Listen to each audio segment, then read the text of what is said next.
Dear student, आप सभी का AP study commerce and English Guruji channel में स्वागत है।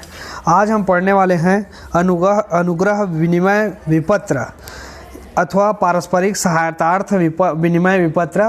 मतलब पारस्परिक सहायता के लिए जब कोई लेखक जो है या स्वीकर्ता किसी की सहायता करने के उद्देश्य से अगर विपत्र लिखता है तो उसे पारस्परिक सहायतार्थ विनिमय विपत्र कहते हैं।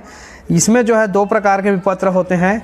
एक तो होता है कि केवल एक पक्ष को इसमें सहायता के लिए होता है और दूसरा होता है दोनों पक्षों को सहायता के लिए विनिमय विपत्र लिखा जाता है। इसको विस्तार से हम पढ़ेंगे। इसके प्रश्नों में यहाँ पे लिखा हुआ है, देखिए, जब अनुग्रह विपत्र केवल लेखक के सहायतार्थ लिखा जाता है, मतलब लेखक को केवल सहायता देने के उद्देश्य से अगर लिखा जाता है उस स्थिति में। और दूसरा जो होता है वह है जब विनिमय विपत्र लेखक एवं स्वीकर्ता दोनों की सहायता के लिए लिखा जाता है। इस स्थिति में दोनों को समझेंगे बारी बारी से।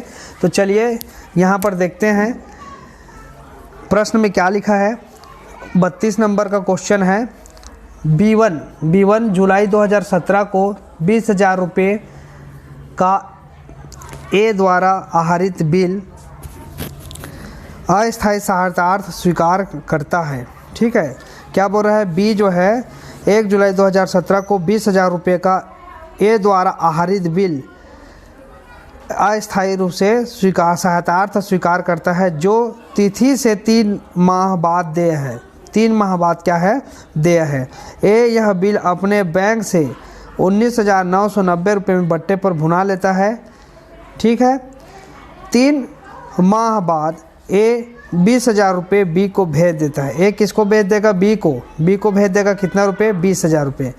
बी इस विपत्र का भुगतान कर देता है। ए तथा बी के जनरल में लेखे कीजिए। ठीक है, ए तथा बी के जनरल में क्या कीजिए? लेखे कीजिए। देखिए यहाँ पर क्या है, बी स्वीकर्ता है और ए जो है लेखक है। ए लेखक है। ठीक है, बी स्वीकर्ता है और ए लेखक है। ए ने विपत्र लिखा जिसको बी ने स्वीकार कर लिया। कितने का? 20,000 रुपये का। ठीक है, अब देखें यहाँ पर क्या लिखा है। इसके ऊपर का हेडिंग को आपको पढ़ना है। जब अनुग्रह विपत्र केवल लेखक की सहायतार्थ लिखा जाता है, मतलब लेखक को सहायता करने के लिए। मान लीजिए कभी कभी ऐसा होता है कंडीशन कि लेखक के पास पैसे का अभाव हो जाता है। उस स्थिति में लेखक क्या करता है? स्वीकर्ता से क्या बोलते हैं, प्रार्थना करता है कि आप मुझे इतने रुपए का आप क्या कर दीजिए, क्या सहयोग कर दीजिए। ठीक है, सहायता कर दीजिए इतने पैसे का। ठीक, तो उस स्थिति में अगर स्वीकर्ता अच्छा है, उसकी कंडीशन अच्छी है, उसके पास पैसे हैं, तो स्वीकर्ता क्या करता है? उसके लिए मतलब तैयार हो जाता है। ठीक है, तो अगर विपत्र के लिए तैयार होता है तो विपत्र की स्थिति में इस प्रकार के प्रश्न आएंगे, जिसमें देखिए लिखा है कि 20,000 रुपये का जो है ए बी द्वारा स्वीकार किया गया, जो कि 3 माह बाद देय था। ए ने उस विपत्र को पाया और उसको क्या कर दिया? 19,990 रुपये में बट्टे पर भुना लिया। कहाँ से? बैंक से। ठीक है, तो ए के पास तो पैसा मिल गया उसको। ठीक 3 माह बाद ए 20,000 रुपये बी को भेज देता है। 20,000 रुपये किसको भेजेगा? बी को भेजेगा। क्यों भेजेगा? क्योंकि बी जो है स्वीकार करता है और बी स्वीकारता है और बी को ही क्या करना पड़ता है? विपत्र का भुगतान करना पड़ता है। ठीक है, क्योंकि विपत्र का जो पैसा था उसको तो ए ने बैंक से ले लिया बट्टे पर, लेकिन बी जो है उसका भुगतान तो करेगा ही, क्योंकि हम लोग पढ़े हैं कि लेखक और स्वीकर्ता 2 पक्ष होते हैं। ए जो है लेखक जो है क्या करता है? विपत्र लिखता है और उसमें बी जो मतलब स्वीकर्ता है वो स्वीकृति दे देता है। बाद में वही स्वीकर्ता भुगतान तिथि आती है तो उस पर वह भुगतान कर देता है। ठीक इसी प्रकार यहाँ पर भी है, लेकिन अंदर की बात यह है कि ये केवल सहायता के लिए लिखा गया है, ना कि कोई माल को बेचे हैं उसके बदले में लिखा गया है। ठीक है, तो ये सहायता के लिए लिखा गया है, इसको ध्यान रखिएगा। तो ए जो है, ए को सहायता चाहिए था, इसलिए ए ने क्या बोलते हैं, बी को रिक्वेस्ट किया और बी ने तैयार हो गया। तब ए जो है एक बिल मतलब विनिमय विपत्र लिखा जिस पर बी की स्वीकृति प्राप्त हो गई और उस विपत्र को बैंक से जो है बट्टे पर भुना करके ले आया। किसने ले आया?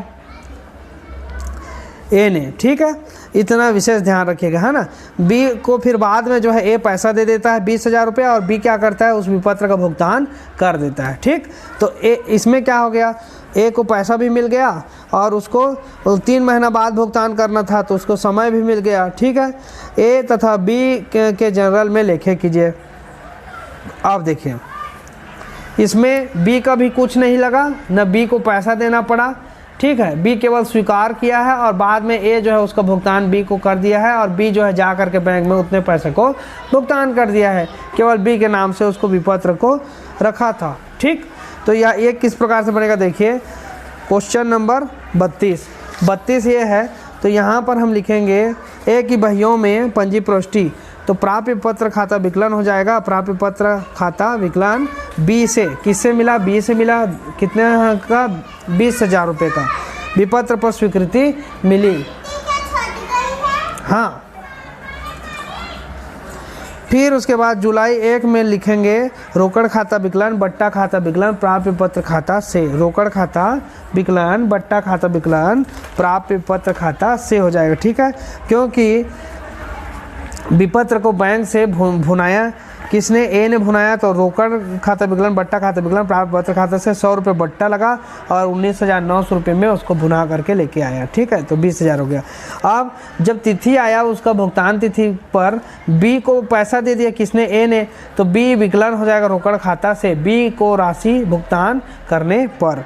ठीक है, समझ में आ गया होगा, क्योंकि विपत्र का भुगतान कौन करेगा, बी करेगा, लेकिन बी ने किसी प्रकार का तो कोई सामान लिया नहीं है तो उसको भुगतान तो करना नहीं है बी को, लेकिन सहायता के लिए एक विपत्र था उस पर केवल स्वीकृति दिया है। अब बोला है कि बाद में जो है इसको बैंक में जा करके बट्टे पर भुना करके ले आऊँगा, और बाद में जो है मैं आपको पैसा दे दूँगा, उस भुगतान तिथि में आप उस पैसे को बैंक में ले जा करके जमा कर देना, तो विपत्र का भुगतान भी हो जाएगा और मेरा सहायता भी हो जाएगा इसी, और आपको एक पैसा भी देना नहीं पड़ेगा। ठीक है, इसको आप समझ गए होंगे अच्छे से। ठीक है, तो प्राप्य पत्र खाता विकलन बी से, रोकड़ खाता विकलन बट्टा खाता विकलन प्राप्य पत्र खाते से, और बी का विकलन रोकड़ खाता से जब भुगतान कर दिया तब कौन, ए लेखक जो है भुगतान कर दिया। देखिए लेखक हमेशा प्राप्त करता है विपत्र की राशि, है ना, लेकिन यहाँ पर सहायता के लिए है इसलिए ऐसा होता है। कंडीशन ये है कि इसको आपको और समझा दे रहा हूँ। 2 लोग हैं, राम और श्याम। अब राम को पैसे की आवश्यकता पड़ी तो श्याम को बोला कि आपको मेरे को पैसा दे दीजिए। अब श्याम के पास भी अगर पैसा नहीं है तो वो तो बोलेगा ही कि श्याम मेरे पास पैसा नहीं है करके। ठीक है, लेकिन एक उपाय और है कि मैं विपत्र, राम बोलेगा कि मैं विपत्र लिख देता हूँ और उस पर आप अपनी सहमति दे दो। बाद में क्या होगा, जब भुगतान की तिथि आएगा तब मैं जो है आपके नाम, मतलब आपका जो विपत्र जो स्वीकृति के दिए रहेंगे उसको मैं बैंक से बट्टे पर भुना लूँगा, और बाद में मैं जो है मेरे पास पैसा आ जाएगा, जितने माह की अवधि का वो लिखा रहता है उतने माह बाद, तो अब मैं आपको उसको दे दूँगा, आप जा करके बैंक में उसको पेमेंट कर दीजिएगा। तो क्या है, मेरा भी सहायता हो जाएगा और मेरे को पैसा नहीं है वो भी बैंक से पैसा मिल जाएगा, मैं भुना करके ले आऊँगा तो, और आपको जब भुगतान की तिथि आएगा तो उस समय मैं पैसा दे दूँगा, पूरा पैसा, तो आप पेमेंट कर दीजिएगा, तो आपको भी कुछ नहीं लगेगा, ना मेरे को भी दिक्कत नहीं होगा पैसे के लिए। इस प्रकार की स्थिति निर्मित होती है। ठीक है, चलिए अब उसके बाद बी की बहियों में पंजी प्रविष्टि देख लीजिए। तो ए विकलन देय पत्र खाता से देय पत्र पर स्वीकृति दी 20,000। अब रोकड़ खाता विकलन ए से, अब इस विपत्र को तो स्वीकृति तो दे दिया था किसने, बी ने दिया था। ठीक है, अब बाद में पैसा कौन देगा, तब ना पेमेंट करेगा, पैसा ए देगा, तो पैसा ए दिया तो हम लिखेंगे रोकड़ खाता विकलन ए से रोकड़ मिली उस विपत्र को पेमेंट करने के लिए पैसा। अब यहाँ पर क्या हो जाएगा, देय पत्र खाता विकलन रोकड़ खाते से, अब जो पैसा मिला उसी से क्या कर देगा, विपत्र का भुगतान कर दिया, तो देय पत्र खाता विकलन रोकड़ खाता से विपत्र का भुगतान करने पर हो जाएगा, करने पर, विपत्र का भुगतान करने पर 20,000। तो इस प्रकार से जो है ये सहायतार्थ विनिमय पत्र इस प्रकार से लिखा जाएगा, ये बी की बहियों में और ये ए की बहियों में। अब क्वेश्चन नंबर 33 को भी देख लेते हैं। क्वेश्चन नंबर 33 में क्या लिखा है, जब अनुग्रह विपत्र लेखक एवं स्वीकर्ता दोनों की सहायता के लिखा जाता है। देखो इसमें क्या होता है, मान लीजिए पैसे की आवश्यकता लेखक को भी है, स्वीकर्ता को भी है, तो दोनों आपसी क्या करते हैं, समझौते कर लेते हैं कि ठीक है मैं इतना का विपत्र लिख देता हूँ, आप इतना का स्वीकार कर लीजिए, दोनों को मिल बांट करके पैसा को ले लेंगे। जब भुगतान की तिथि आएगा तो हम दोनों मिला करके जितना जितना पैसा लिए हैं उतना उतना दोनों मिक्स करके पेमेंट करके, मतलब मिला करके फिर वो जितना का विपत्र रहेगा वो बैंक को पेमेंट कर देंगे। तो हमको जो है इससे फ़ायदा हो जाएगा, हमको पैसा भी मिल जाएगा करके। ठीक, तो यहाँ पर देखिए पारस्परिक सहायता के लिए एक्स ने 1 जनवरी को वाई द्वारा लिखा हुआ 15,000 रुपये की राशि का 3 माह का विपत्र स्वीकृत किया। एक्स ने वाई द्वारा लिखा हुआ बोल रहा है ना, तो वाई स्वीकर्ता हो गया, वाई क्या है लेखक हो गया और एक्स क्या है स्वीकर्ता हो गया। ठीक है, वाई ने विपत्र को 13,500 रुपये में तुरंत भुना लिया। 13,500, 15,000 का था, 13,500 मतलब 1,500 रुपये बट्टा में भुनाया। ठीक है, 1,500 रुपये बट्टा देना पड़ा बैंक में, तो 13,500 रुपये मिला उस विपत्र के बदले में। 15,000 का जो विपत्र था उसके बदले में 13,500 रुपये मिला और प्राप्त राशि का 1/3 भाग 100 को भेज दिया। 100 को 1/3 भाग मतलब इसका 13,500 का 1/3 करके आप निकालेंगे, है ना। प्राप्त राशि का 1/3 भाग किसको भेज दिया, 100 को भेज दिया और देय तिथि से पहले वाई ने देय राशि 100 को भेज दी।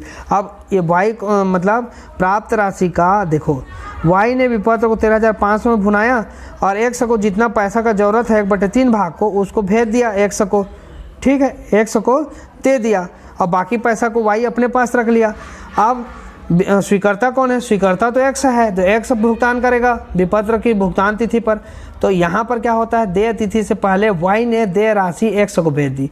अब वाई जो पैसा रखा था उस पैसा को किसको भेज दिया, या पैसा उतने राशि का जो है उतना, ये 15,000 में से जितना राशि का उसने रखा था हिस्सा उसको 100 को दे दिया पेमेंट करने के लिए कि भाई मेरा हिस्सा में से आप ये ले लीजिए और अपना भी हिस्सा मिला करके दोनों का हिस्सा मिला के उस विपत्र का भुगतान बैंक को कर दीजिए, जिससे कि वह विपत्र का भुगतान कर सके। एक्स ने देय तिथि पर विपत्र का भुगतान कर दिया। एक्स और वाई की पुस्तकों में प्रविष्टियाँ कीजिए और खाते बनाइए। अब देखिए क्या होगा, बहुत सिंपल है। वाई विकलांग देय पत्र खाते से, देखिए वाई विकलांग देय पत्र खाता से एक्स की बहियों में ना, एक्स कौन है, एक्स जो है स्वीकर्ता है। कौन है, स्वीकर्ता है। तो स्वीकर्ता के बहियों में वाई विकलांग देय पत्र खाते से, क्योंकि विपत्र पर स्वीकृति दी इसलिए ऐसा लिखा। वाई विकलांग वाई को दिया तो वाई विकलांग देय पत्र खाते से, बैंक खाता विकलांग बट्टा खाता विकलांग वाई से, क्या बैंक खाता विकलांग बट्टा खाता विकलांग वाई से पैसा मिला, है ना। पैसा कौन सा मिला, तो वाई ने क्या किया था, बैंक में ले जा करके बट्टे पर भुना लिया था उस 15,000 के विपत्र को।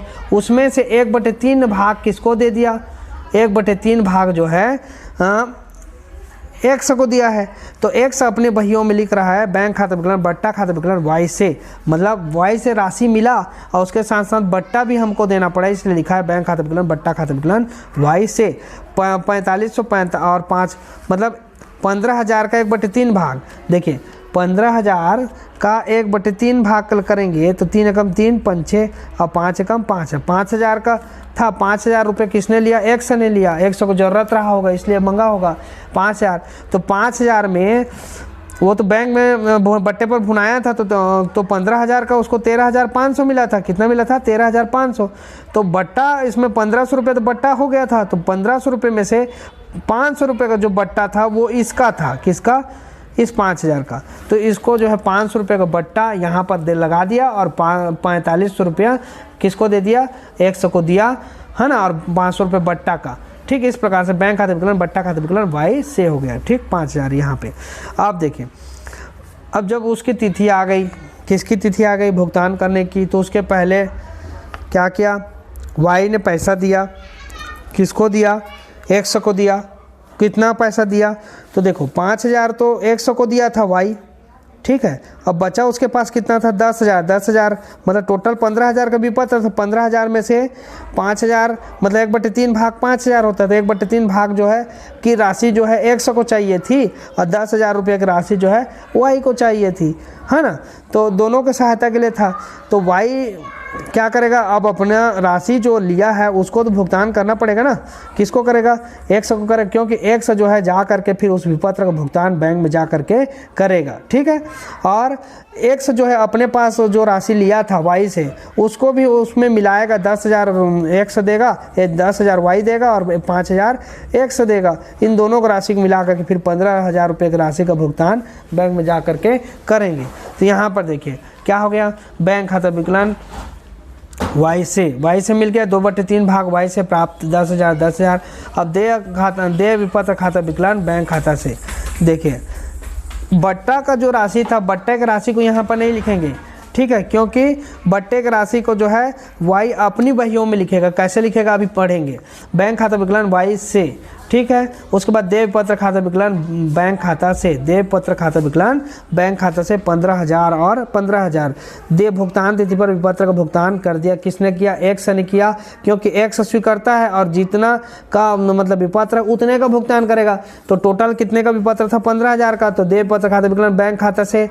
अब देखो 5,000 एक्स लिया था और 10,000 किससे मिला? वाई से मिला। दोनों को मिला दिए तो 15,000 हो गया। 15,000 का भुगतान किसने बैंक में जा करके फिर किसने किया? एक्स ने किया। तो इस प्रकार से जो है एक्स की बहियों में ये 4 प्रविष्टियाँ होंगी, ठीक। वाई के बहियों में देखिए, वाई के बहियों में होगा प्राप्य पत्र खाता विकलन हो जाएगा एक्स से, बैंक खाता विकलन बट्टा खाता विकलन प्राप्य पत्र खाता से। तो बैंक खाता विकलन बट्टा खाता विकलन प्राप्य पत्र खाता से मतलब बैंक से जब बट्टे पर भुना करके लाए तो वहाँ पर वाई क्या लिखा? बैंक खाता विकलन बट्टा खाता विकलन प्राप्त पत्र खाते से उस विपत्र को भुगतान भुना करके लाया तो 1500 बट्टा देना पड़ा और 13,500 रुपये कुल मिले उसको, ठीक। जिसमें से वो जो है 45 रुपये किसको दे दिया? किसको दिया? एक्स को दिया। अब बाकी पैसा उसके पास रहा, बाकी पैसा वाई के पास रहा, ठीक है। और 1500 रुपये का जो बट्टा था उसमें से 500 रुपये का बट्टा वाई के मतलब एक्स के नाम में किया। अपना 1,000 रुपये का बट्टा उसको स्वयं को उठाना पड़ा उसका, ठीक है। तो इस प्रकार से एक्स विकलन हो जाएगा। एक्स विकलन क्या लिखेंगे? बैंक खाता से और बट्टा खाता से। एक्स को दिए तो बैंक खाता से करके दिए कितना? 45 रुपये और बट्टा खाता से करके 500 रुपये। जो 13,500 निकाले थे ना उसमें से 45 रुपये एक्स को दिए और बट्टा का इसमें से बट्टा जो हुआ था उसमें से 500 रुपये एक्स के खाते में चला गया। तो 5,000 और 45 रुपये बैंक खाता से और बट्टा खाता से। एक्स विकलन बैंक खाता से बट्टा खाता से, ठीक है। उसके बाद एक्स विकलन बैंक खाता से। अब भुगतान, अब देखो 13,500 उसको कैश में मिला था लेकिन उसको उतना ही भुगतान नहीं करना है, उसको भुगतान पूरा करना पड़ेगा क्योंकि एक हिस्सा को हमने किसको दिया? एक्स को। तो ये 5,000 रुपये की राशि एक्स पेमेंट करेगा उस विपत्र का और जो बचा 10,000 उस 10,000 की राशि को कौन पेमेंट करेगा? वाई करेगा, ठीक है। तो वाई किसको करेगा? एक्स को करेगा और एक्स जा करके फिर बैंक में दोनों की राशि को मिला करके पेमेंट कर देगा उस विपत्र। तो एक्स विकलन बैंक खाता से 10,000 और यहाँ पर भी 10,000। कुल मिलाकर के इसमें क्या होता है? सहायता के लिए जब विपत्र लिखा जाता है तो उसमें किसी को पैसे लगाने की आवश्यकता नहीं पड़ती। उस समय उनको पैसा बैंक से बट्टे के मतलब थोड़ा सा बट्टा काट करके बैंक जो है पैसा दे देती है। अब बाद में क्या होता है, जब दोनों का काम हो जाता है और जब भुगतान की तिथि आती है तब दोनों जा करके जो है अपने पास जो भी पैसा है उसको मिला करके उतनी संपूर्ण राशि को उन लोग बैंक में जमा कर देते हैं। तो इससे क्या होता है? दोनों को सहायता मिल जाता है और किसी प्रकार के पैसे की कमी नहीं होती है। तो इस प्रकार से भी कर सकते हैं, ठीक है। तो ये हो गया विपत्र से संबंधित संपूर्ण चैप्टर कंप्लीट हो गया है इस वीडियो में। अगर पिछले वीडियो को नहीं देखे हैं तो पिछले वीडियो को पूरा देख लीजिए। जितने भी क्वेश्चन हैं विपत्र से संबंधित सारे क्वेश्चन को हल करके हमने बताया है। और चैनल पे अगर नए हैं तो चैनल को सब्सक्राइब कीजिए, बेल आइकन को प्रेस कीजिए। अधिक से अधिक आप लोगों के स्कूल ग्रुप में व्हाट्सएप ग्रुप है जितने भी बने होंगे उसमें वीडियो को शेयर किया कीजिएगा ताकि और लोगों को भी फायदा मिल सके। देखिए सबका हित को सोच करके ही काम करना चाहिए इंसान को, तब जीवन में सफलता मिलती है, ठीक है। तो आज के वीडियो में बस इतना ही। वीडियो को देखने के लिए आप सभी का बहुत बहुत धन्यवाद।